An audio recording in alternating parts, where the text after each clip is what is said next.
దేవుని నామమునకు మహిమ కలుగును గాక.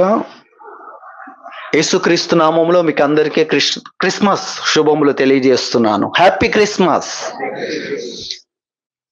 ప్రభు సన్నిధిలో చక్కని సమయాన్ని మనం కలిగి ఉంటున్నాం. దేవుని వాక్యములో నుండి మత్తయి సువార్త 1వ అధ్యాయం 18వ వచనం నుండి,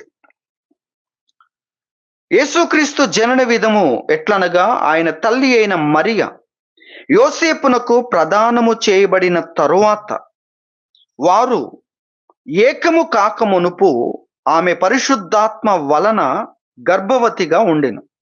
ఆమె భర్త అయిన యోసేపు నీతిమంతుడై ఉండి ఆమెను అవమానపరచనొల్లక రహస్యముగా ఆమెను విడనాడ ఉద్దేశించెను.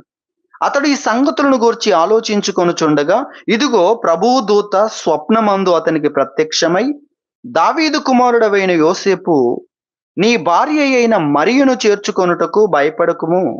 ఆమె గర్భము ధరించినది పరిశుద్ధాత్మ వలన కలిగినది. ఆమె యొక్క కుమారుని కనును. తన ప్రజలను వారి పాపముల నుండి ఆయన్నే రక్షించును గనుక ఆయనకు యేసు అను పేరు పెట్టుదు అనెను. ఇదిగో కన్యక గర్భవతి అయి కుమారుని కనును. ఆయనకు ఇమ్మానుయేలను పేరు పెట్టుదురు అని ప్రభువు తన ప్రవక్త ద్వారా పలికిన మాట నెరవేరునట్లు ఇదంతయు జరిగెను. ఇమ్మానుయేలను పేరునకు భాషాంతరమున దేవుడు మనకు తోడని అర్థము. యోసేపు నిద్ర మేలుకొని ప్రభువు దూత తనకు ఆజ్ఞాపించిన ప్రకారము చేసి తన భార్యను చేర్చుకొని ఆమె కుమారుని కనువరకు ఆమెను ఎరుగకుండెను. అతడు ఆ కుమారునికి యేసు అను పేరు పెట్టెను. దేవుడు తన వాక్యమును మనందరి కొరకు దీవించునుగాక. ప్రభు యొక్క సన్నిధానములో యొక్క సందర్భములో అనేకమైన విషయాలు మనం జ్ఞాపకం చేసుకుంటూ ఉండాలి. క్రిస్మస్ దినములలో మనము ధ్యానించడానికి అనేకమైన విషయాలు ఉన్నాయి. అంతేకాదు మనము నేర్చుకునే విషయాలు కొంతవరకు జ్ఞాపకం చేసుకుంటున్నా, కానీ వాటి లోతు చాలా ఉంది. ఇప్పుడు నేను చదువుతుంటేనే అనేకమైన విషయాలు జ్ఞాపకం వస్తూ ఉన్నాయి. మనము ఒకే విషయాన్ని గురించి జ్ఞాపకం చేసుకోగలము, కానీ అనేకమైన విషయాల్లో అనేకమైన పాత్రలు ఉన్నాయి. అలాగే ఆలోచించడానికి కూడా దానికి చాలా లోతు ఉంది. మనం ధ్యానం చేస్తున్నప్పుడు ఒక్క పాయింట్ మీదనే మనం ధ్యానం చేస్తే లోతు మనకు అర్థమవుతుంది. ఇలా అనేకమైన విషయాలు ఉన్నాయి అనేది మనం అర్థం చేసుకోవాలి. మనం చదువుకున్న వాక్య భాగములో ఉన్న విషయాలను మనం ధ్యానం చేసినట్లయితే, మనము యోసేపును గూర్చి ఈ సమయంలో ధ్యానం చేయబోతున్నా. యోసేపును గూర్చి అయితే లూకాసు వార్త 2వ అధ్యాయములో 10వ వచనాన్ని కూడా మనం జ్ఞాపకం చేసుకోవాలి. 10వ వచనములో దూత ఆ యొక్క గొర్రెల కాపరులతో మాట్లాడుతూ చెప్తున్నాడు, ఇదిగో ప్రజలందరికీ కలగబోవు మహా సంతోషకరమైన సువర్తమానము నేను మీకు తెలియజేయుచున్నాను. సంతోషకరమైన క్రిస్మస్ అని మనము పేర్లు చూస్తాం. ఇక్కడ మహా సంతోషకరమైన క్రిస్మస్ అనే మాట కనబడుతుంది. క్రిస్మస్ అంటేనే మహా సంతోషం. అది మన మీద ఆధారపడి లేదు, ప్రభు మీద ఆధారపడి ఉంది. మన పరిస్థితులు ఏవైనా అక్క నుండి మహా సంతోషాన్ని మనకి ఇవ్వడానికైనా వచ్చాడు. తుఫాన్ వచ్చి అన్నిటిని తుడిచేసి మనం రోడ్డు మీద నిలబడి ఉన్నా కూడా, ఇదెందుకు మరణమనే తుఫాన్ వచ్చి నిన్ను తుడిచేసినా కూడా నేను నీకు చాలిన వాణ్ణి అని ప్రభువు ఆయన దిగొచ్చాడు. మన పరిస్థితులన్నీ మనల్ని ఎక్కడ నిలబెడుతున్నాయో చూసి వాటిని మార్చడానికి ఆయన వచ్చాడు. మన వాక్యంలో చూస్తాం, 2 కొరింథీ 8:9 చూస్తాం. మనమందరము కూడా నిర్విరామమైన కృషి చేసి ఎక్కడ నిలబడుతున్నామంటే అన్నిటిని కోల్పోయి ఏమి లేని స్థితిలో నిలబడుతున్నాం. ఆయన మనల్ని ధనవంతులుగా చేయడానికి వచ్చాడు. మనం ఏమైపోతున్నాం? మనము ఏమీ లేని వారుగా వెళ్ళిపోతున్నాం, నిలబడుతున్నాం అక్కడ. ఏది నీ సంపాదన? అన్నిటిని కోల్పోయాను. ప్రభు దగ్గరికి వెళ్ళినప్పుడు ఏది ఆయన అడిగితే చూడండి, అనేకమైన విషయాల కొరకు దేవుని సన్నిధిలో కనిపెట్టుకోవడాన్ని, దేవుని గురించి ఆలోచించడాన్ని కూడా ప్రక్కన పెట్టి మనం వెళ్తూ ఉంటాం. మన దుస్థితిని చూసే దేవుడు దిగొచ్చాడు. మన కష్టమంతా పోగొట్టుకుంటున్నాం. నిరీక్షణ ఉందా పోనీ? నిరీక్షణ కూడా లేదు. నిరీక్షణ లేకుండా మరణానికి గురైపోతూ ఉన్నాం. అన్నిటినీ కోల్పోతూ ఉన్నాం. అందుకే ఆయన దిగొచ్చాడు అన్న విషయాన్ని మనం గుర్తించాలి. మనల్ని దీవించడానికే, మనల్ని బాగు చేయడానికే, మనల్ని హెచ్చించడానికే ఆయన వచ్చాడు. మనకు మహా ఆనందాన్ని కలిగించడానికే ఆయన వచ్చాడు. తన నీతినివ్వడానికి, తన జీవాన్నివ్వడానికి, తన మహిమనివ్వడానికి, ఇవ్వడానికే క్రిస్మస్ యొక్క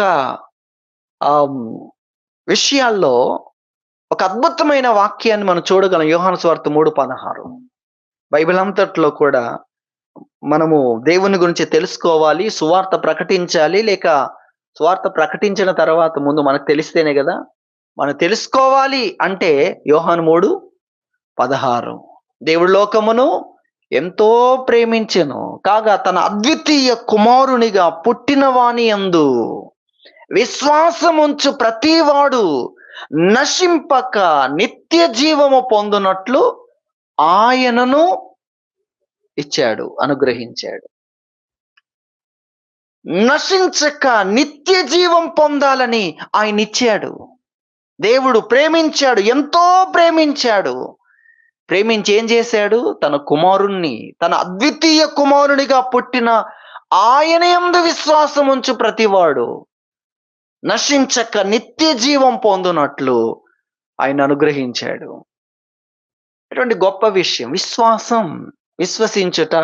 మనం అంచులో ఉన్నామనుకోండి, కొండ మీద నుండి క్రింద పడే పరిస్థితిలో ఉన్నామనుకోండి, విశ్వసించుట. ఉన్న స్థలములోనే కదల్లేని స్థితిలో శత్రువు ఉంచాడు అనుకోండి, మనల్ని దేవుని దగ్గరికి వెళ్తాడేమో, కదల్లేని స్థితిలో పెడదాం అని మనల్ని కదల్లేని స్థితిలో ఉంచాడు అనుకోండి, చేతులు గాని పాదములు గాని, విశ్వసించుటను ఆపలేడు.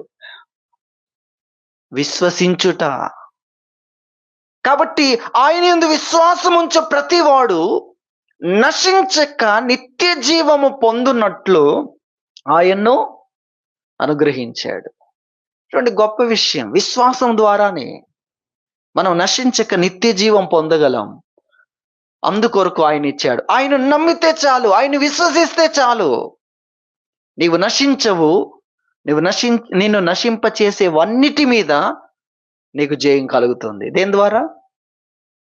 విశ్వాసం.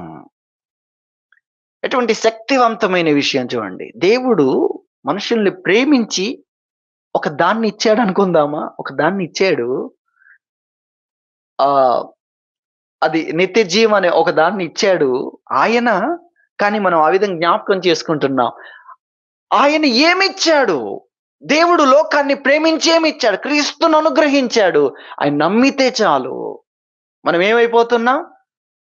చావు మింగే పరిస్థితిలో, చావు నోట్లో ఉన్న మనము చావు మింగలేని వ్యక్తులం అవుతున్నాం. ఆ దృశ్యాన్ని మీరు చూడండి. ఒక వ్యక్తిని చావు మింగుతుండగా దేవుడు అనుగ్రహించిన ఆ క్రీస్తు నమ్మాడు. వెంటనే రూపాంతరం చెందాడు. మహిమ వచ్చి అతన్ని ఆవరించింది. మరణం మింగలేకపోతుంది. మింగలేని వ్యక్తి అయ్యాడు. అందుకు క్రీస్తును అనుగ్రహించాడు. ఎటువంటి గొప్ప విషయం, ఎటువంటి గొప్ప విషయం. కాబట్టి విశ్వసించుట అనేది ఎంత గొప్ప విషయం. మరి ఆ నిత్య జీవమును పొందేది ఎక్కడుంది? ఎక్కడో ఒక స్థలం ఉంటే అక్కడ దాకా నువ్వు పోలేవు. సాతాను పోకుండా చేయగలడు, కాళ్ళను నడవకుండా చేయగలడు. ఉదాహరణకు మీకు గుర్తు చేస్తున్నా, ఆహారము కూడా ఒకవేళ తినకుండా చేయగలడేమో, కానీ విశ్వాసం ఎంత శక్తివంతమైన, ఉన్న చోట నుండే ఆ నమ్ముటను ఆపలేడు. ఆ నమ్మడము ద్వారా నేను ప్రభు యందు నమ్మిక ఉంచుచున్నాను. ఆ నమ్మిక ద్వారా మనలోనికి ఏం పంపిస్తున్నాడు? మనల్ని నశింపచేసే వాటన్నిటి మీద అవి కోట్లలో ఉన్న దూసుకొని వెళ్ళడమే. అందుకు క్రీస్తును అనుగ్రహించాడు. అది క్రిస్మస్. ఎటువంటిది క్రిస్మస్? మనం ఆలోచిస్తుంటే అది మహా సంతోషకరమైంది. మన పరిస్థితులు ఏవైనా వాటిని చూసే కదా! వాటిని చూసే కదా ఆయన దిగి వచ్చాడు. అది మనం గ్రహించాలి. కాబట్టి మహా సంతోషకరమైనది క్రిస్మస్. మనకు మహా సంతోషాన్ని ఇవ్వడాని కోసం వచ్చాడు. అది మనం గ్రహించాలి. అయితే దేవుని వాక్యంలో నుండి మనము యోసేపును గూర్చి ప్రస్తుతం ఈ సమయంలో 1, 2 విషయాలు మనం జ్ఞాపకం చేసుకుందాం. మత్తయి సువార్త మొదటి అధ్యాయం 18 నుండి 25 వరకు మనం చదువుకున్నాం. ఇక్కడ యోసేపును గూర్చిన విషయాలు కనబడుతూ ఉన్నాయి. యోసేపును గూర్చిన విషయాలు కనబడుతున్నాయి. ప్రభువు ఈ లోకములోనికి కన్యక గర్భమున వస్తాడు అన్న విషయాన్ని మొదటి నుండి ఆయన తెలియజేస్తూ వచ్చాడు. ఒక రకంగా ఏదెన్ తోటలోనే చెప్పాడు. సృష్టి ఆరంభములో చెప్పాడు ఆ విషయాన్ని. ఎంత పురాతన కాలములో అంటే సృష్టి ప్రారంభంలోనే చెప్పాడు. సాతానుతో చెప్పాడు. ఆయన స్త్రీ సంతానముగా వచ్చి నీ తలను చితగ్గొడతాడు. నీ యొక్క ఆలోచనలు, మనుషుల పట్ల నీకున్న దాన్ని మొత్తాన్ని కూడా నాశనం చేస్తాడన్న విషయాన్ని చెప్పాడు. తర్వాత మనము ఆ విధంగా దేవుడు అప్పటి నుండి ఆయన బయలుపరుచుకుంటూనే ఉన్నాడన్న విషయాన్ని మనం గ్రహించాలి. మనుషులు ఏ విధంగా పాపులవుతున్నారు అనే విషయాన్ని మనం చూస్తే, ఆదాము మొదట ఏమయ్యాడు? ఆజ్ఞను అతిక్రమించాడు. కాబట్టి ఆజ్ఞాతిక్రమమే పాపం. ఆజ్ఞను దేవుడు వద్దు అని చెప్పిన దాన్ని చేయడమే పాపం. ఆ పాపము ద్వారానే మరణం వచ్చింది. కాబట్టి ఆదాము ఒక మనిషి కాదు, మానవులకు ద్వారము. అది మనం గుర్తించాలి. అలాగే ఆదామును దేవుడు ఇంకొక విధానంలో కూడా ఆదామును పెట్టాడు. భవిష్యత్ జ్ఞాని అయిన దేవుడు ఆదామును రాబోవానికి నీడగా పెట్టాడు అని కూడా వాక్యం చెప్తుంది. ఎన్ని మిస్టరీస్ ఉన్నాయో దీంట్లో చూడండి. రాబోవానికి గుర్తై ఉండెను. గుర్తు అసలైంది ప్రభు రాబోతూ ఉన్నాడు. 2 ద్వారములు దేవుడు ఏర్పాటు చేశాడు. ఒకటి కనిపిస్తుంది, ఒకటి కనిపించట్లేదు. ఆ డోర్లో నుండే మనుషులు ఎంటర్ అవుతారు, ఈ ప్రపంచంలోకి వస్తారు. మొదటి డోర్ను నాశనం చేశాడు. ఏ వ్యక్తి అయినా ఆ డోర్లో నుండి రావాలి. వచ్చిన ప్రతి వ్యక్తి 2 విషయాలకు వారసుడు. ఒకటి పాపానికి, రెండోది మరణానికి. ఏ విధంగా? పుట్టడముతోనే. ఎందుకు? ఆదాము నుండి వస్తున్నావు గనుక ఇలా అవుతున్నావు. ఇది వాక్యం చెప్తున్న విషయం. మనుషులందరూ కూడా ఎలా పాపులయ్యారు? రోమాపత్రికలో ఆ విషయాన్ని చూస్తాం. ఒకసారి చూద్దాం. రోమాపత్రిక 5వ అధ్యాయము 19వ వచనం. ఏలయనగా ఒక మనుషుని అవిధేయత వలన అనేకులు పాపులుగా ఎలాగు చేయబడిరో. ఒక మనుషుని అవిధేయత ద్వారా అందరూ పాపులయ్యారు. పాపం అనేది చేయడం ద్వారా కాదు, చేయకముందే మనిషి పాపి. ఎందుకు తెలుసా? ఎందుకు చెప్పండి? నేను ఇక్కడ చాలా లోతైన విషయాలు ఉన్నాయి. నేను దాంట్లోకి వెళ్ళట్లేదు. దాంట్లో బయటపడడానికి ఈ విషయాన్ని మీకు గుర్తు చేస్తున్నాను. ఎందుకు ఆయన కన్యక గర్భమున ఈ లోకములోనికి రావాలని ఆ శిష్టాన్ని ఏర్పాటు చేశాడు. అది మనకు అర్థం కావాలి. అది మనకు అర్థం కావాలి. ఎందుకంటే ఈ సిస్టములో సాతాను ఇది మనుషుల ద్వారం అని ఆ ద్వారాన్ని దెబ్బగొట్టాడు. కానీ కనిపించని ద్వారం కూడా దేవుడు పెట్టాడు. అది వాడికి తెలియదు. కనిపించని ద్వారం. ఈ ద్వారము రాబోయేదానికి గుర్తు. ఆదాము రాబోవానికి గుర్తు అని చెప్పాడు వాక్యంలో. కాబట్టి ఇక్కడే ఇదే అనుకున్నాడు సాతాను. కానీ క్రీస్తు అసలైన వ్యక్తి వస్తాడు. ఇక్కడ సాతాను కలిగించే ఆ యొక్క సమస్యలన్నిటికీ పరిష్కారాన్ని అక్కడ చూపిస్తాడనేది ముందు నుండి దేవుడు, ఆయన అన్ని తెలిసిన దేవుడు చెప్పే విషయం. సరే, నేను ముందుకు వెళ్ళాలి గనక ఇక్కడికి ఎందుకు వచ్చానంటే, ఇందులో చాలా లోతైన విషయాలు ఇందులోకి వెళ్తే. కానీ ఎందుకు దీన్ని ఏర్పాటు చేశాడు? ఆయన కన్యక గర్భమున రావడం అనే ఈ మనుషుల ఊహకు అందనిది, మనుషులు అర్థం చేసుకోలేనిది ఎందుకు ఏర్పాటు చేశాడంటే అక్కడే ఉంది. అక్కడే ఉంది, మనం అర్థం చేసుకోవాలి. ఇక్కడ మత్తయి సువార్త మొదటి అధ్యాయము చదివినప్పుడు కూడా ఇక్కడంతా పురుష సంతానమే అనేది మనం గ్రహించాలి. రెండవ వచనంలో చూస్తే అబ్రహాము ఇస్సాకును కనెను, ఇస్సాకు యాకోబును కనెను, యాకోబు యూదాను అతని అన్నదమ్ములను కనెను. అంత పురుషుని ద్వారా వస్తుంది. కాబట్టి ఆదామును దెబ్బ కొట్టడం ద్వారా సాతాను ఏం చేశాడంటే, వచ్చే ప్రతి వ్యక్తి కూడా, వస్తున్న ప్రతి వ్యక్తి కూడా ఈ వ్యక్తి ద్వారానే రావాలి. ఎవరి ద్వారా? ఆదాము ద్వారానే రావాలి అనే దాన్ని ఏర్పాటు చేశాడు. కాబట్టి ఆదాము ఆజ్ఞను అతిక్రమించాడు గనక పాపి అయ్యాడు గనక ఆదాము ద్వారా వస్తున్న ప్రతి వ్యక్తి పాపి అయ్యాడు అన్న విషయాన్ని మనం గ్రహించాలి. కాబట్టి వ్యక్తి ఎలా పాపి అయ్యాడు అనే దాన్ని మీరు జ్ఞాపకం చేసుకుంటే, ఒక చేదైన విత్తనానికి పుట్టిన గింజలన్నీ, ఆ విత్తనాలన్నీ ఏమైపోతాయి? చేదైపోతాయి. ఇవి చేశాయా ఏమన్నా తప్పు? ఆ చెట్టుకు రావడమే ఇటు తప్పు. మనం అందరం ఏ చెట్టుకు వచ్చాం? ఆదాము అనే చెట్టుకు వచ్చాం. మీకు అర్థమవుతుంది కదా? ఆదాము ఆజ్ఞను అతిక్రమించి పాపి అయ్యాడు, మరణాన్ని కన్నాడు. మరణము లోకములోనికి ఎంటర్ అయిపోయింది. ఎంటర్ అయిపోయిన తర్వాత ఇక ప్రతి వ్యక్తికి ప్రాకిపోతుంది అది. కాబట్టి ఇక్కడ మనం గ్రహించాలి, ఆ యొక్క ఆదాము ద్వారా వచ్చే ప్రతి వ్యక్తి కూడా పాపానికి పాపి అవుతున్నాడు. పాపం చేయడం తర్వాత లోకము చెడగొట్టింది, లోకం ద్వారా చెడిపోయాడు, ఆ లోకంలోకి చెడు తెచ్చింది మానవుడు. మీరు అది గ్రహించాలి. తర్వాత ఈ మానవుని గురించి, ఇది ఏదో మనుషులు చెడగొట్టారు, ఆ లోకాన్ని చెడగొట్టిందే మానవుడు. లోకం మీదకి శాపాన్ని తెచ్చింది మానవుడు. ఇదంతా మనం గ్రహించాలి. ఆదాము ద్వారానే శాపం వచ్చింది. భూమి గచ్చ పొదలు, అలాగే సృష్టి క్రమం మారిపోవడం, ఇదంతా మనుషుడు చేసిన పాపము యొక్క ఫలితాలు. కాబట్టి ఆదాము ద్వారా వచ్చే ప్రతి వ్యక్తి, మరి ఒకటే ద్వారం ఉంది అక్కడ. ఆ ద్వారం ద్వారా ఎంటర్ అయిన ప్రతి వ్యక్తి పాపముతో నిండిన వ్యక్తి అవుతున్నాడు. చేయకపోయినా, అమాయకంగా కనిపించినా అతని హృదయములో నుండే సాతాను ఏం చేస్తున్నాడు? వాడివన్నీ కూడా బయటికి తీసుకొస్తున్నాడు. ప్రతి వ్యక్తి హృదయాన్ని లోబరుచుకొని. అది ఎలా కలుగుతుంది? మనిషి పాపం చేయకముందే పాపి. ఎందుకు? లోపల ఆల్రెడీ అది ఉంది. ఇది ఎలా వచ్చింది? ఆదాము ద్వారా వచ్చింది. ఇప్పుడు ఉన్నది ఒకటే చెట్టుకు వస్తున్నారు, ఒకటే తీగకు ఇవన్నీ కూడా. కాబట్టి దేవుడు ఆ సిస్టాన్ని మార్చేశాడు. మార్చి యేసుక్రీస్తుని ఎంటర్ చేశాడు. ఆ తీగలో కాదు.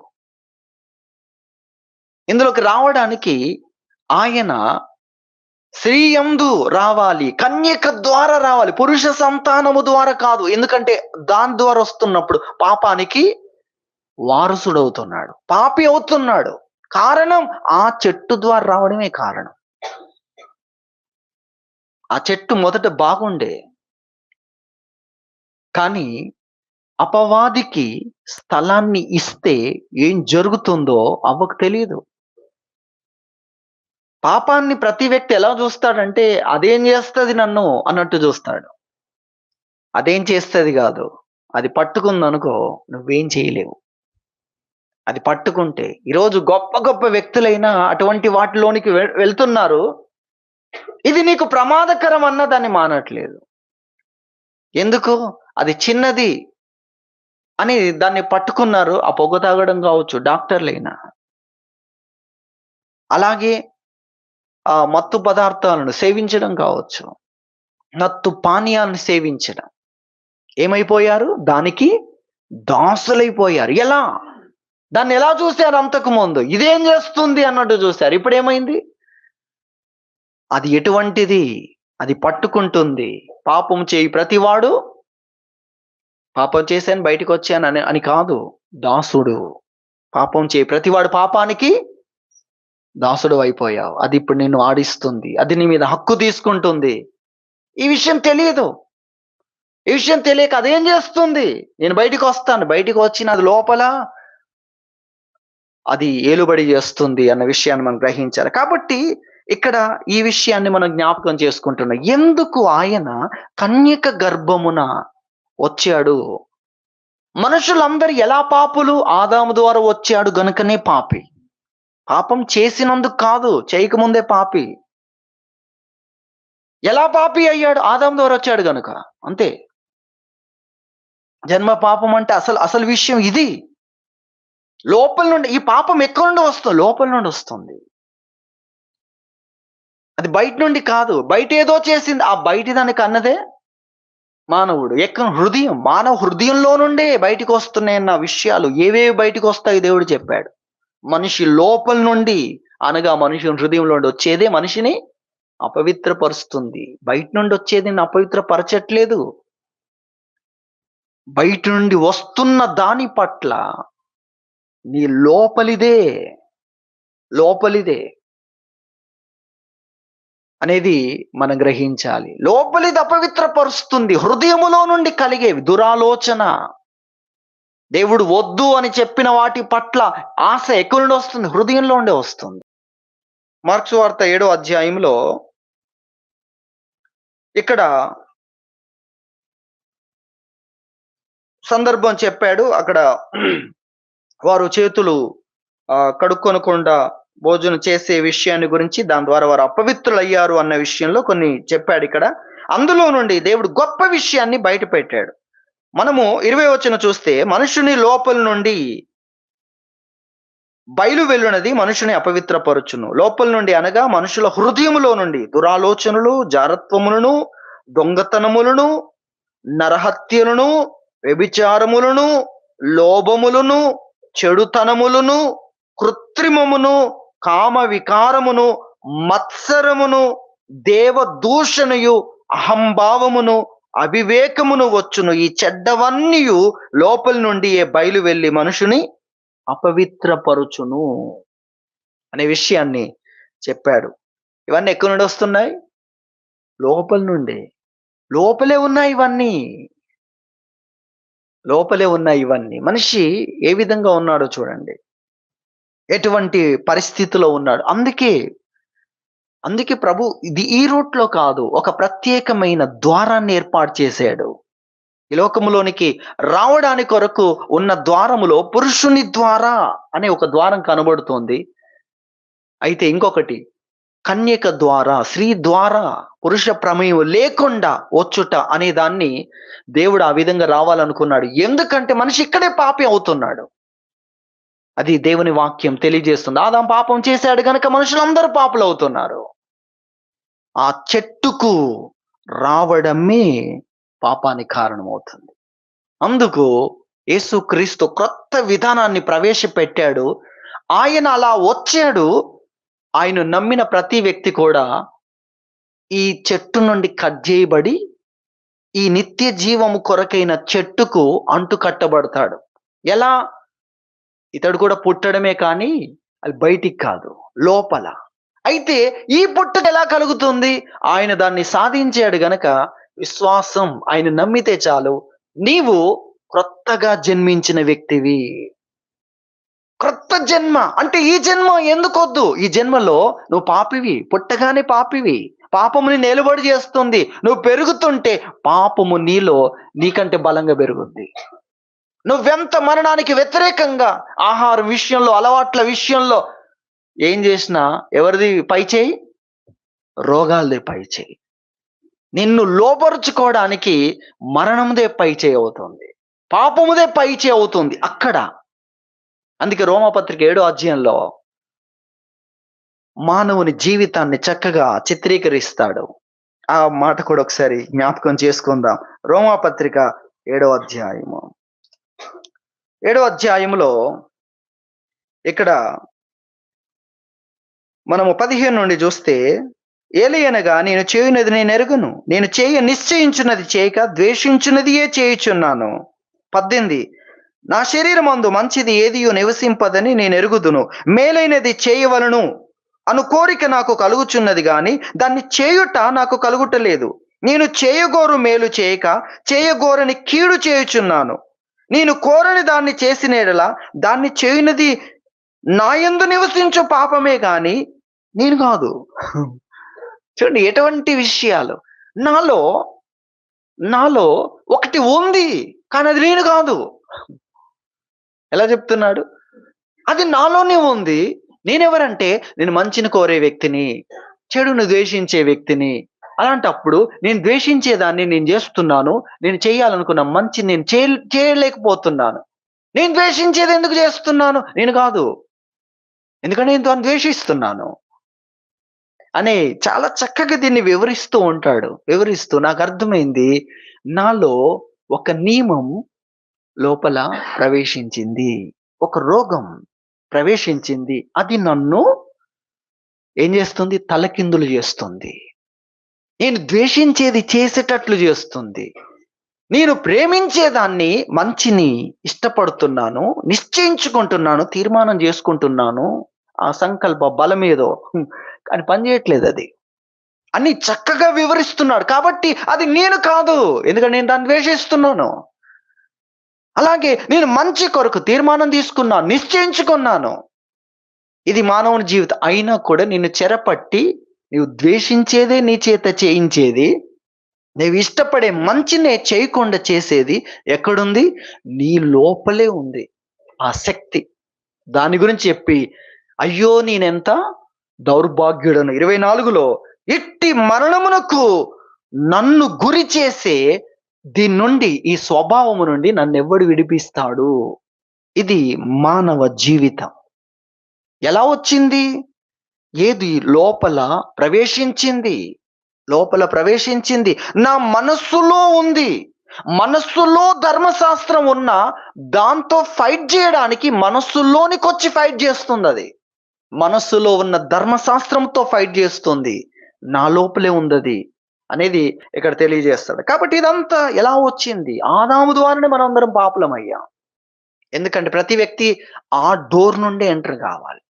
అందుకు ఆ డోర్‌లో నుండి ఎంటర్ అయ్యే ఈ లోకంలోనికి రావాలి. ఆ ఎంటర్ అయ్యే దాంట్లోనే పాపము అనే దాన్ని సాతాను స్థాపించాడు. ఆదామును లోబరుచుకోవడం ద్వారా. ఆదాము సాతానుకు లోబడడం ద్వారా ఇప్పుడేమయ్యాడంటే సాతానుకు దాసుడయ్యాడు. ఇది అక్కడ జరుగుతున్న విషయం. ఇది జరుగుతున్న విషయం. సంధ్యావందన ప్రార్థన అనేది ఉంటుంది. దాంట్లో ఎంత స్పష్టంగా అక్కడ ఉంటుందంటే ఈ విషయము వారు ఎలా తెలుసుకున్నారో దాన్ని అక్కడ రాశాడు.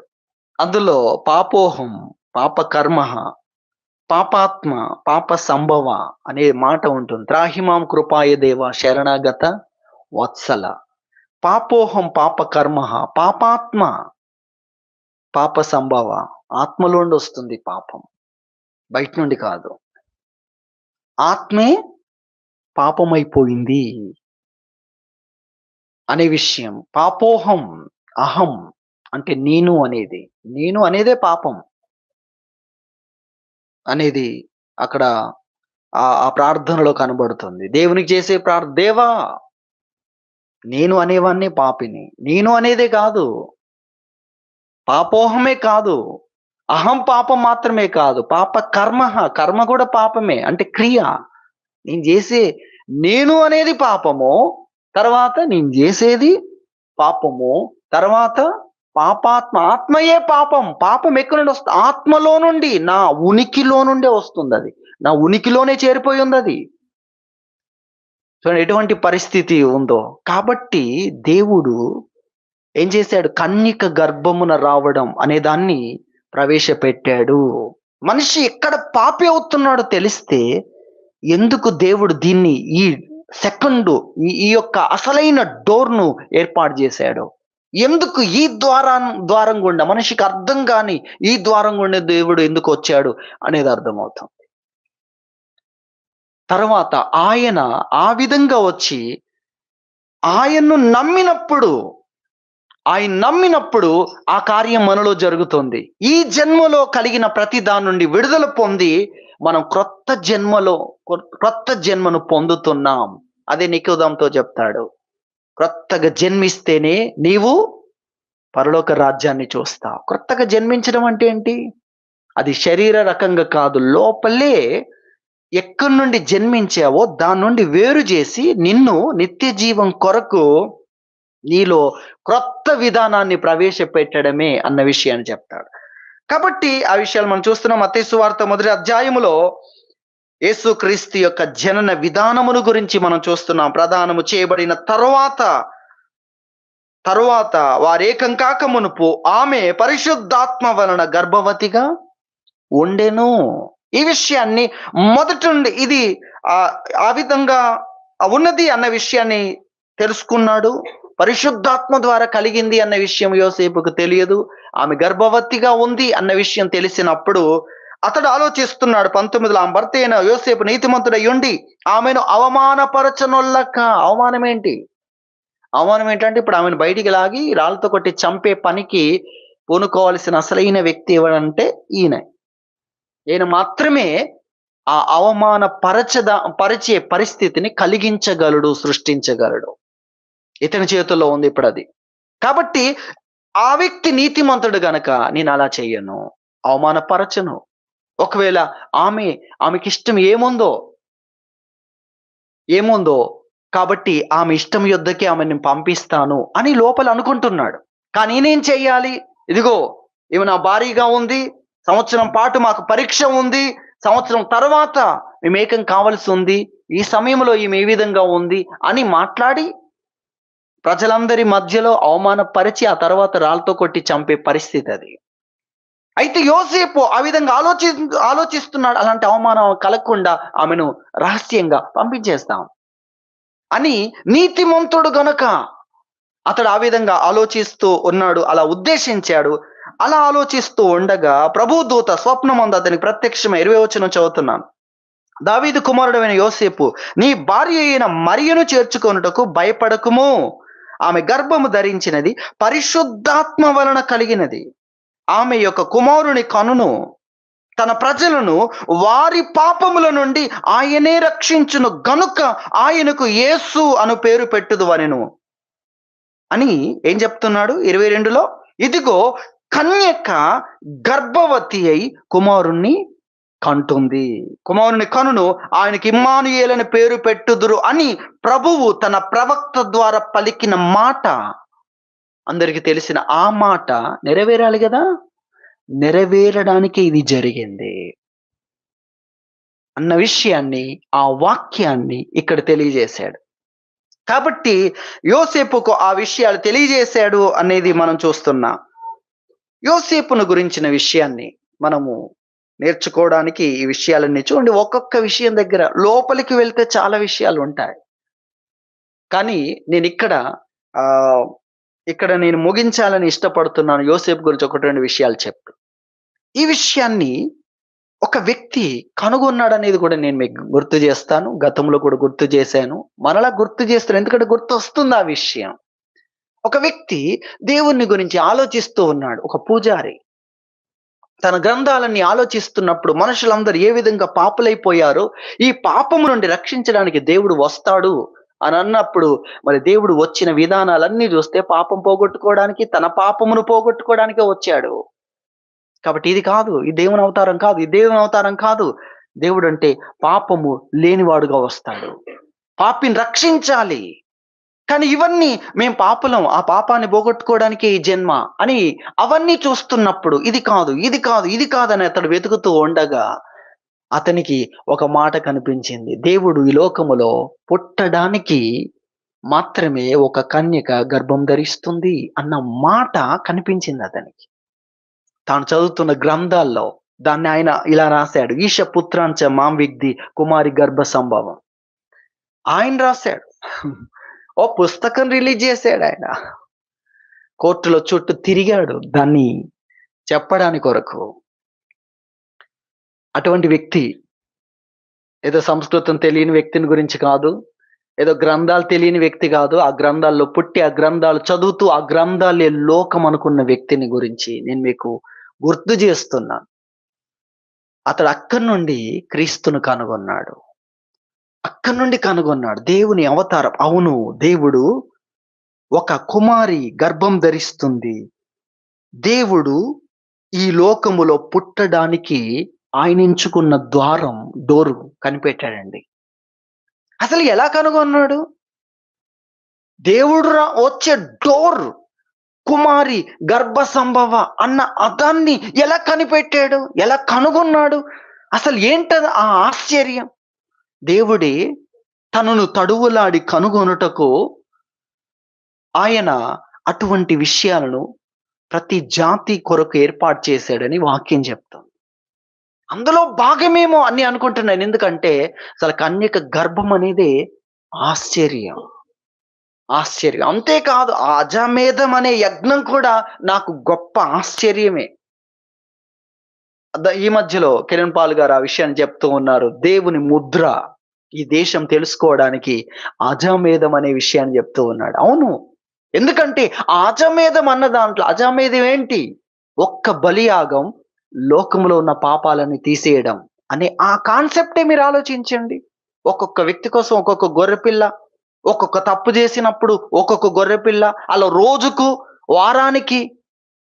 కానీ ప్రపంచం మొత్తం పాపాలు పోవడానికి ఒక ఒక బలియాగం ఉంది అని కనుగొనడమే దైవ కార్యం. అది ఎంత ఆశ్చర్యం చూడు. దేవుడు వారు ఏ విధంగా తెలుసుకున్నారు? యూదుల ద్వారా తెలుసుకున్నారా? యెషయా గ్రంథం ద్వారా తెలుసుకున్నారా?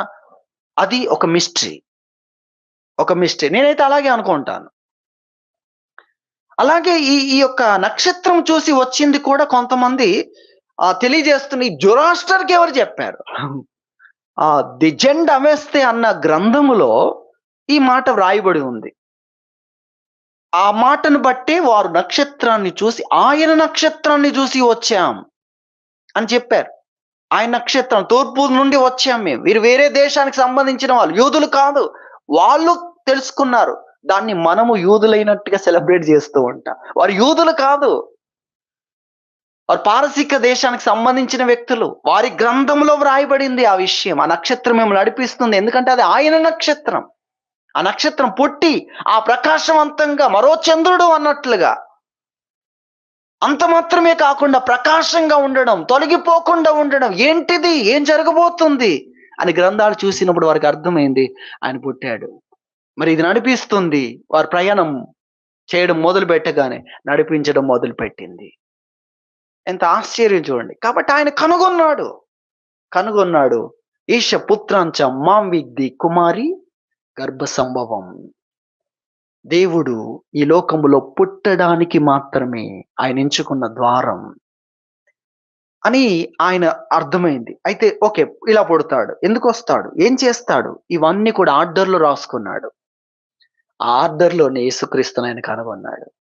ఎంత ఆశ్చర్యం అండి. డోర్ లేదు అనుకున్న దగ్గర, లేక ఆ వ్యక్తి ఎటువంటి అంధకారంలో ఉన్నాడు, దాంట్లో చక్కగా బయటకు వచ్చేసాడు. ఎలా వచ్చావు నువ్వు? అంటే ఇక్కడ డోర్ ఉందా? అక్కడ నేరుగా ఎక్కడికి డోర్ ఉంది?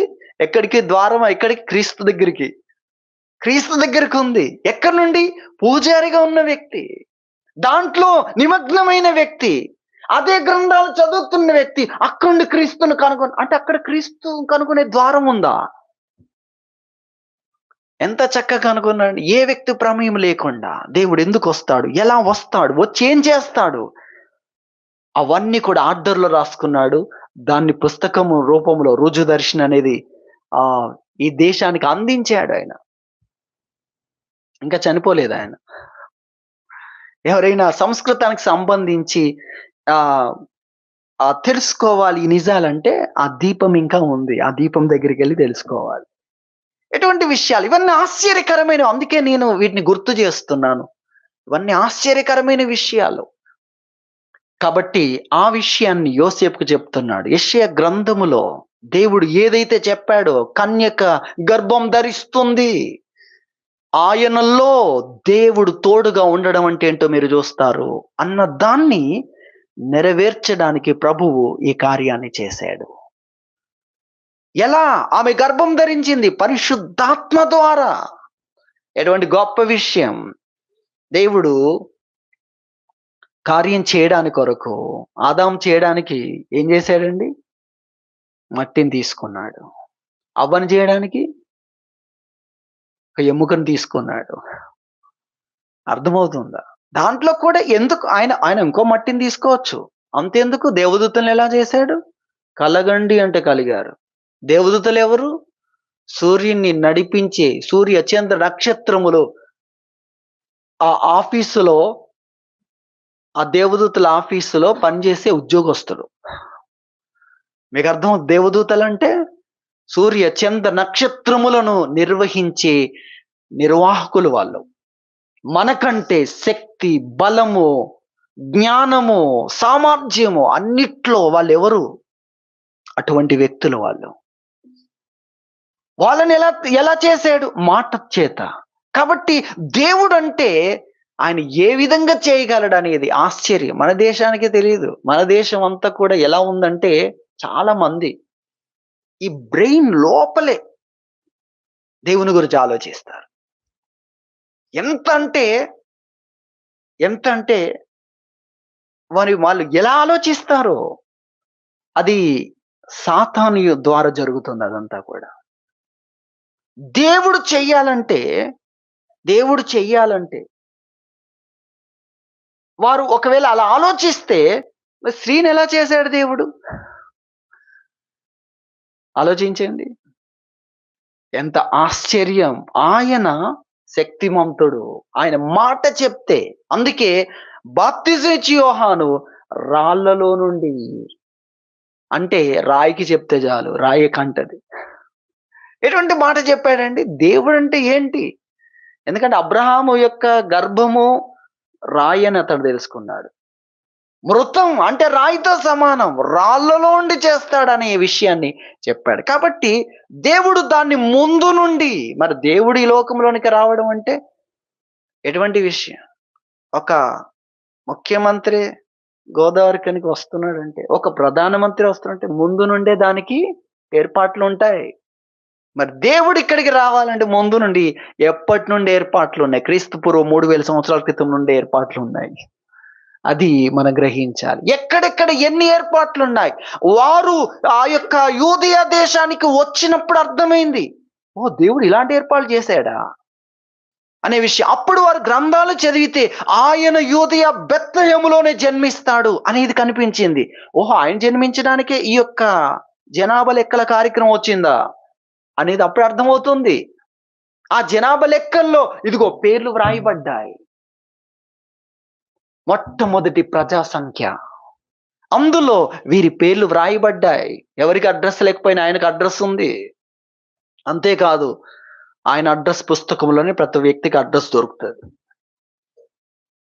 అర్థమవుతుందా? ప్రతి వ్యక్తి అడ్రస్ దొరకాలంటే క్రీస్తు అన్న బుక్లోకే రావాలి. కాబట్టి మొట్టమొదటి ప్రజా సంఖ్య, అందులో పేర్లు వ్రాయడానికే వారు ఆ బెత్లెహేముకు వచ్చారు. చూడండి, అక్కడ సాక్ష్యం కూడా ఉంది. ఎప్పుడు జరిగింది లూకా రాస్తాడు. అందుకే లూకా సువార్త చదివితే ప్రతిది కూడా ఆధారం. అప్పుడు ఎవరున్నారు, ఎవరు పరిపాలన చేస్తున్నారు, ఏది ముఖ్యమైంది కనుగొనడానికి ఖచ్చితమైన గుర్తులు. ఎందుకంటే మత్తయి యూదులకు రాస్తే లూకా అన్యజనులకు రాశాడు. అన్యజనులు ఎలా ఆలోచిస్తారు? ఆ రాజు ఏంటి, ఏ రాజు, ఎవరి పరిపాలన, ఎప్పుడు రాయబడింది, ఏ వ్యక్తులు ఉన్నారు, ఏం జరిగింది అప్పుడు అనే విషయాలన్నీ కూడా అతడు రాశాడు. కాబట్టి నిజంగా ఎంత ఆశ్చర్యకరమైన విషయాలు. వారు వచ్చినప్పుడు జ్ఞానులు, మీకు కూడా తెలిసింది ఆ విషయం, మీ గ్రంథంలో కూడా ఉంది ఆ విషయము, వారి గ్రంథంలో కూడా వ్రాయబడింది. కాబట్టి వీరప్పుడు గ్రంథాలు శోధిస్తుంటే ఆయన ఎక్కడ పుడతాడో కూడా చెప్పాడు. కానీ వాళ్ళకు తెలియదు. వాళ్ళ గ్రంథాల్లోనే ఉంది. ఆయన ఖచ్చితంగా ఎక్కడ? యూదయలో ఉన్న బెత్లెహేములోనే. ఎక్కడ పెరుగుతాడో కూడా రాశాడు. ఆయన నజరేయుడు అనబడతాడు. ఏమనబడతాడు? నజరేయుడు అంటే నజరేతు వాడు. అంటే ఈయన ఎక్కడ పుడతాడు? బెత్లెహేములో. ఎక్కడ పెరుగుతాడు? నజరేతులో పెరుగుతాడు. అన్ని ముందుగానే. ఎటువంటి గొప్ప విషయాలు. కాబట్టి నిజంగా ఆ విషయాన్ని ఇక్కడ గుర్తు చేస్తున్నాడు. ప్రభు చెప్పాడు కదా, కన్యక గర్భం ధరిస్తుంది. ఆయనలో జరుగుతున్న విషయాలు. ఆయన ఎందుకు ఆ విధంగా వస్తున్నాడు? ప్రజలందరి పాపములను, ఏదో ఒక ఇన్సిడెంట్ గురించి కాదు ఇక్కడ మనం మాట్లాడేది. ఆయన ద్వారాన్ని ఎందుకు నెలకొల్పాడు? మనుషుల పాపాలన్నీ తీసివేయడానికి. కాబట్టి అక్కడే మనుషులు ఆలోచించకుండా సాతాను చేస్తున్నాడు.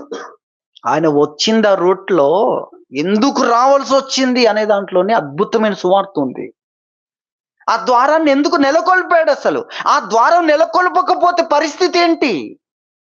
అద్భుతమైన సువార్త. కానీ ఆలోచించట్లేదు. ఇక్కడే ఉంది. అంది అంత సమీపంలో ఉంది. కానీ ఆలోచించట్లేదు. అసలు మనిషి ఎక్కడ పాపి అవుతున్నాడు? ఎందుకు అవుతున్నాడు? మనిషి ఎందుకు పాపి? పాపం చేయకముందు పాపేంటసలు? ఎందుకంటే ఆ చెట్టుకొచ్చావు గనక. అంటే ఇప్పుడు ఆ చెట్టుకు రాకూడదు.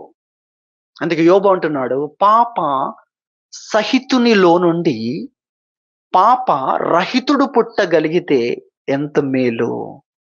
కానీ అలా జరుగుద్దా? జరగదు. కాబట్టి దేవుడే ఆయన ఆ మార్గాన్ని ఏర్పాటు చేసి మనుషులకలా జరగదు. మనుషులకలా జరగదు. మనం నిర్ణయించుకొని ఏదైనా జేయడానికి ముందు ఉండం గదా! పుట్టుకతోనే ఉనికి కదా! కానీ ఆయన మాత్రమే చేయగలడు. అందుకే ఆయన వచ్చాడు. ఎందుకు? ప్రపంచములో ఉన్న మనుషులందరి పాపములు తొలగించడానికి. అంతేకాదు అందరి కష్టం ఏమైపోతుంది? వ్యర్థమైపోతుంది. అందరూ ఏమీ లేని వారుగా నిలబడుతున్నారు. నిరీక్షణ ఇక్కడే సంపాదించుకోవాలి. జీవితం అర్థం ఇక్కడే తెలియాలి. జీవితంలో ఏది ఎందుకు జేస్తున్నాం ఇక్కడే తెలియాలి. దానికి సంబంధించిన నిరీక్షణతో పని చేయాలి. ఆ నిరీక్షణ ద్వారా అక్కడ ప్రతిఫలాన్ని పొందాలి.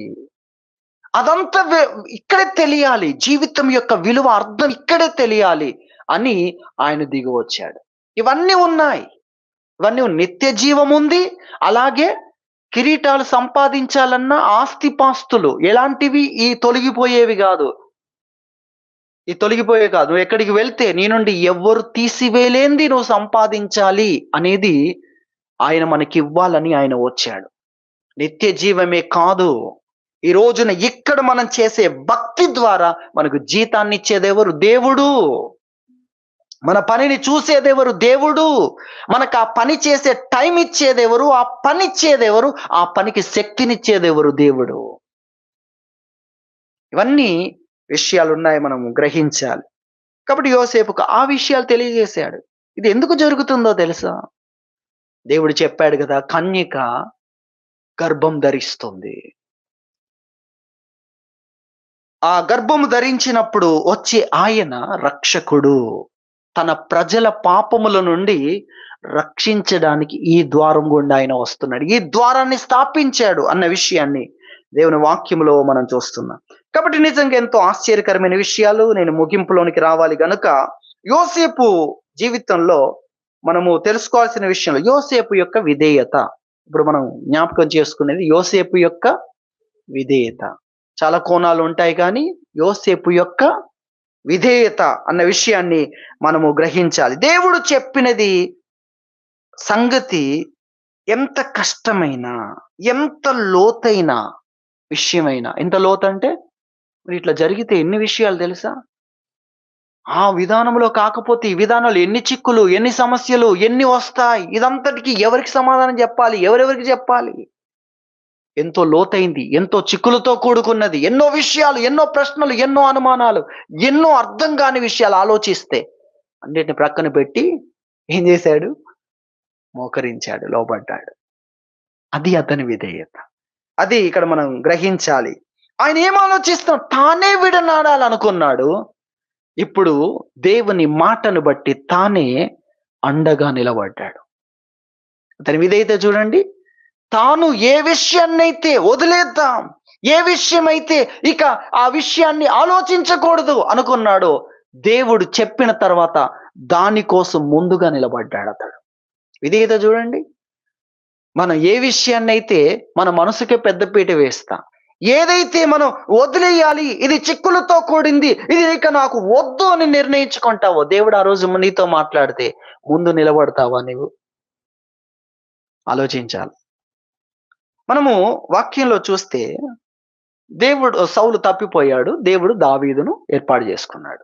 దేవుడు చెప్పాడు, నాకిష్టమైన వ్యక్తిని నేను కనుగొన్నాను. అతడు నా ఉద్దేశాలన్నీ నెరవేరుస్తాడు. విషయం చెప్పాడు. సౌలుకు అర్థమైపోయింది. చివరికి దావీదు అని కూడా అర్థమైంది. అర్థమైన తర్వాత ముందు నిలబడ్డాడా?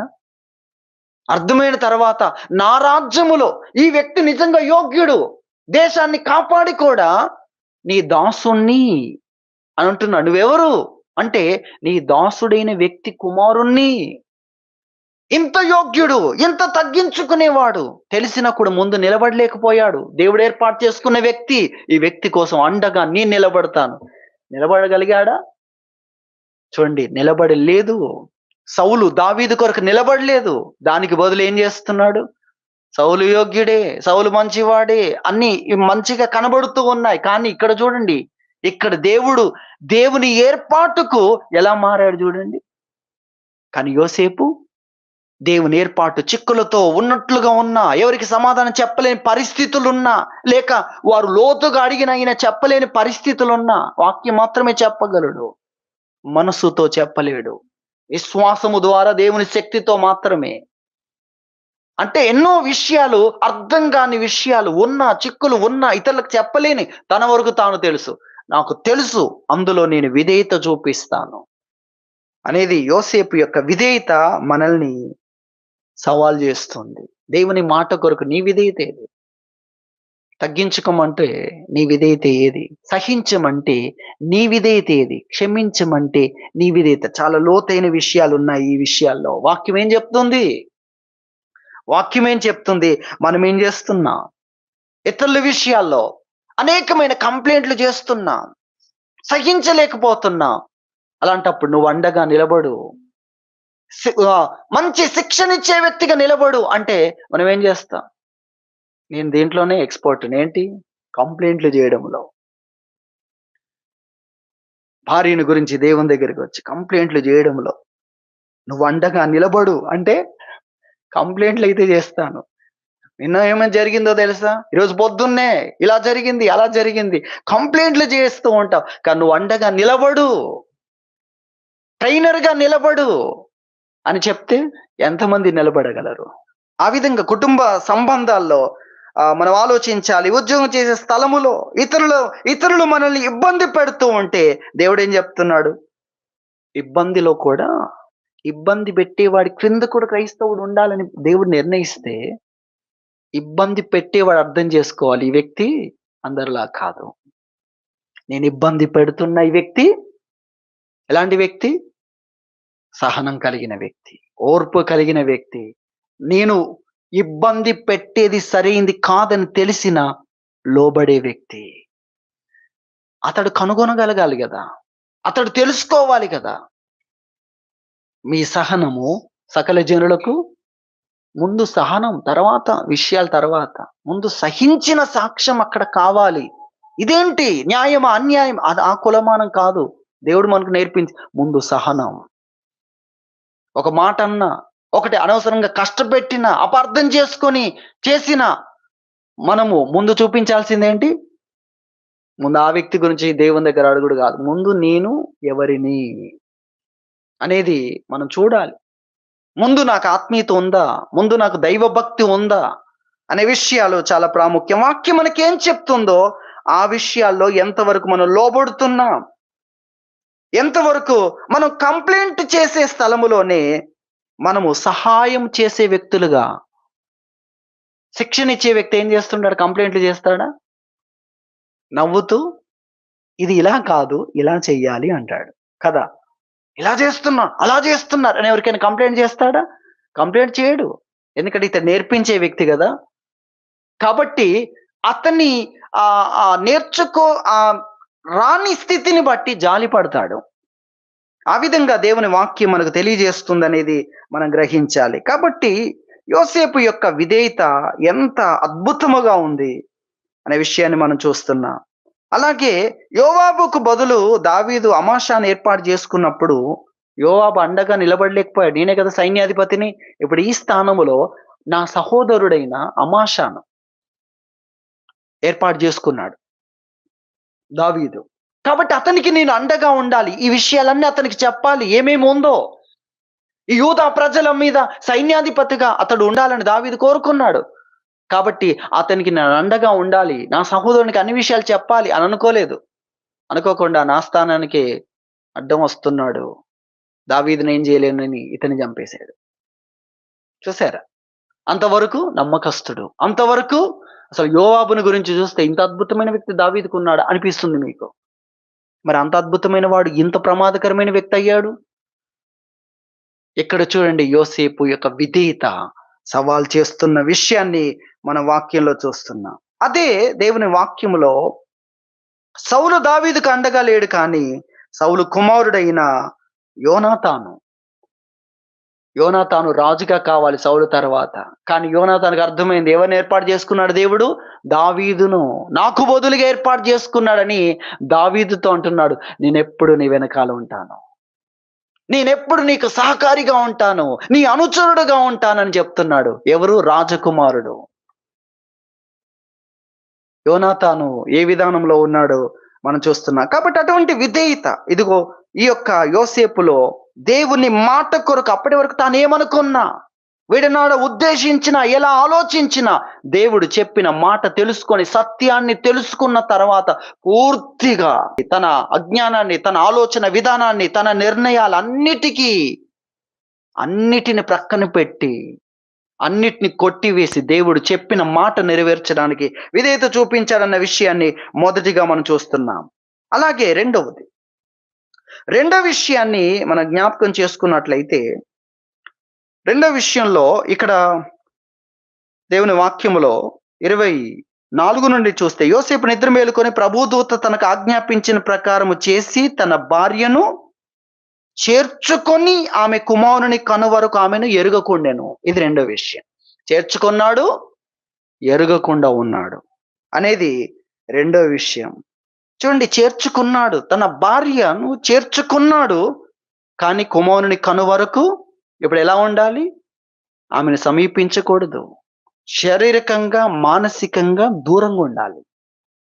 ఒంటరిగా ఉన్న స్త్రీతో ఎలా ఉండాలి? దగ్గరే ఉండాలి. మళ్ళీ ఎవరో స్త్రీ కాదు.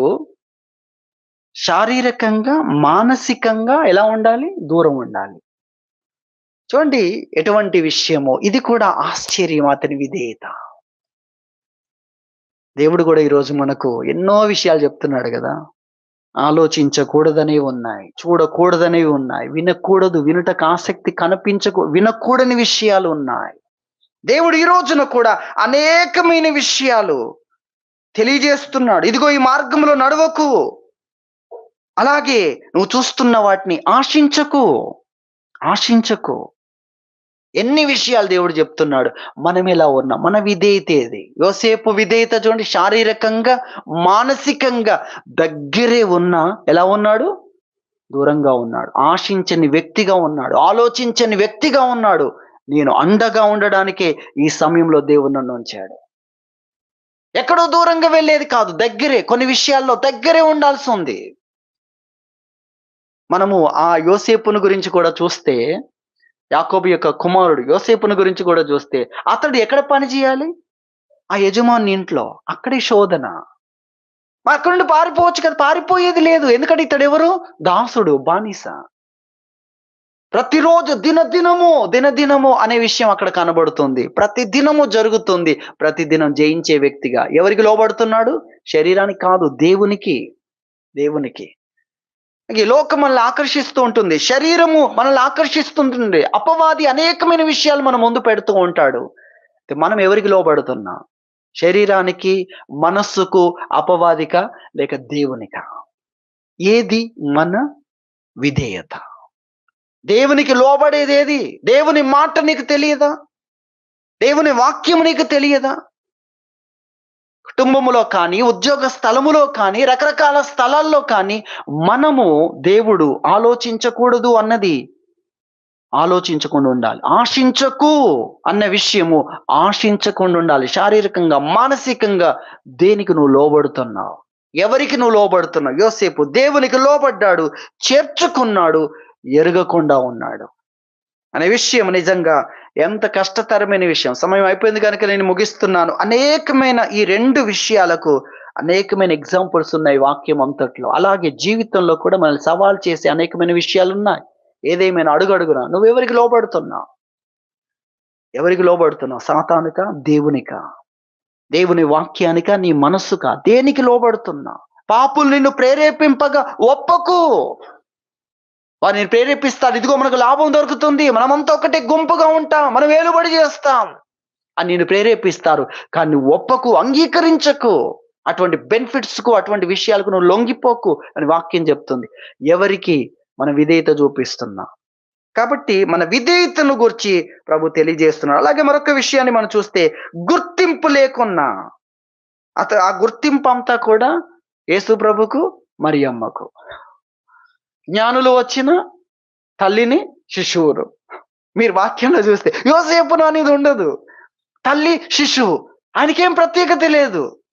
ఆయన ఒక వాచ్మెన్ లాగా, ఆయన గురించిన ప్రస్తావన కూడా కనిపించదు. గుర్తింపు లేదు, అయినా నమ్మకస్తుడుగా ఉన్నాడు.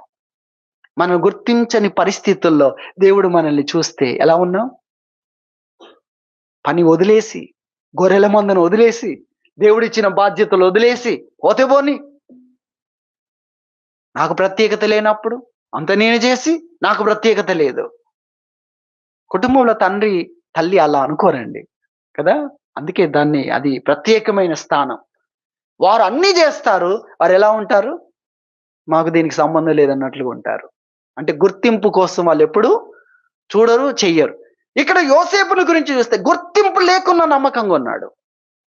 ఎవరు ఆయన గుర్తించినట్లుగా వాక్యంలో కూడా ఎక్కడ కూడా ఆయన గుర్తించినట్లుగా మరియమ్మ, తర్వాత యేసుప్రభు. ఇలాగే కనబడుతుంది. యోసేపు గురించి ఉండదు, కానీ నమ్మకంగా ఉన్నాడు. దేవుడు చెప్పినట్లుగా లోబడ్డాడు, అండగా ఉన్నాడు, ప్రతి విషయంలో ముందున్నాడు. గుర్తింపు లేకున్నా సరే బాధ్యతల్లో ఎలా ఉన్నాడు? దేవుడు మెచ్చుకునేటట్లుగా ఉన్నాడు. మనల్ని గుర్తించట్లేదు అని మనకు అనిపించినప్పుడు మన పని ఎట్లుంది?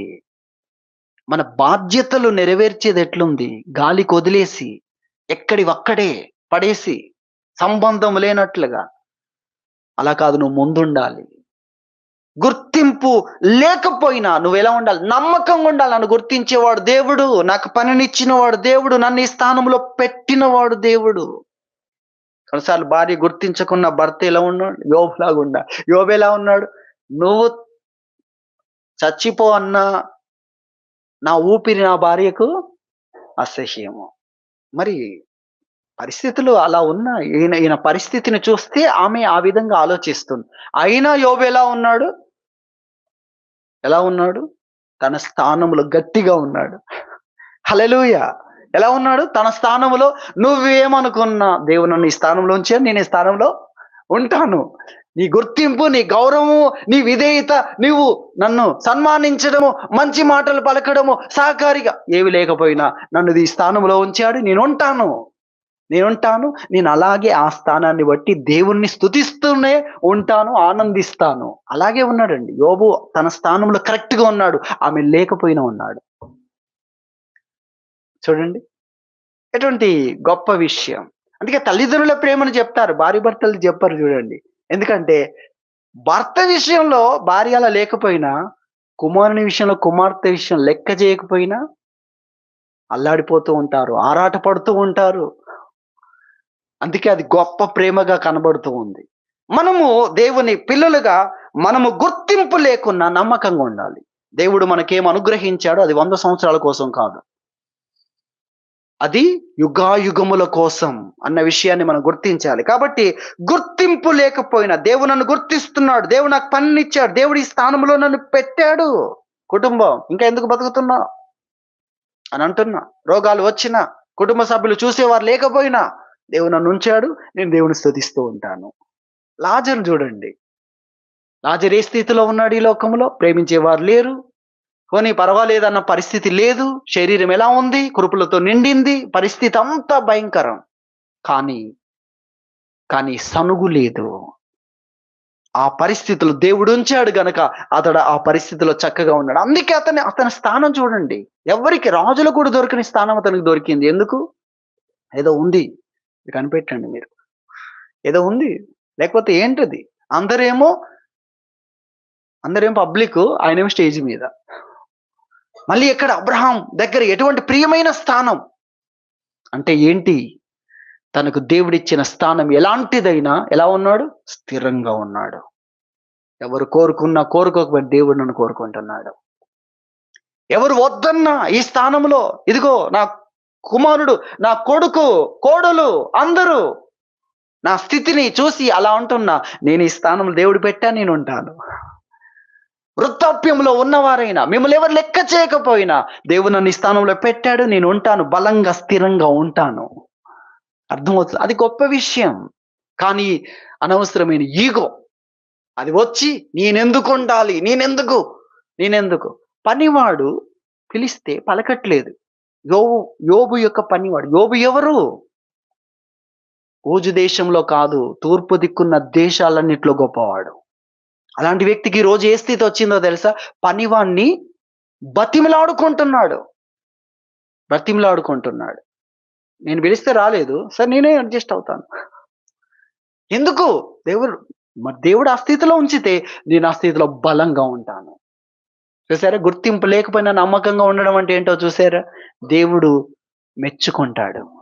దేవుడు మాట్లాడతాడు. మాట్లాడే ఉండాలి గదా! సంగతి ఉండాలి గదా!